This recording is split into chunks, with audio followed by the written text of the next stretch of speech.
ఆదిలాబాద్ జిల్లా వ్యాప్తంగా గ్రామ సభలు రసాభాసగా సాగుతున్నాయి. పిట్టెలవాడ కాలనీలో ఏర్పాటు చేసిన గ్రామ సభలో అధికారులను గ్రామస్తులు నిలదీశారు. గతంలో ఇచ్చిన దరఖాస్తులు ఏమయ్యాయంటూ అధికారులను ప్రశ్నించారు. దీంతో గ్రామ సభ కాస్త రసాభాసగా మారింది. ఇక్కడ మాకు కనీసం 750 హౌస్ హోల్డ్లు ఉంటాయి సార్.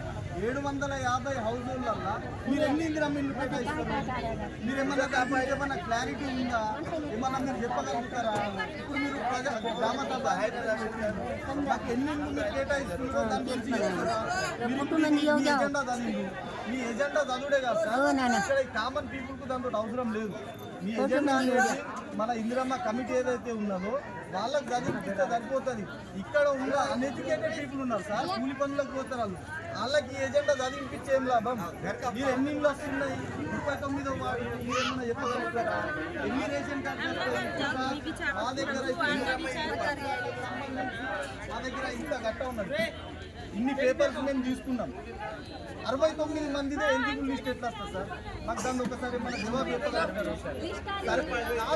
ప్రజాపాలనలో మేము ఇచ్చినాం. ప్రజాపాలనలో ఇస్తే మేమేమంటున్నాం, 250 నుంచి 300 కుటుంబాలకు సంబంధించి రేషన్ కార్డు రావాలా.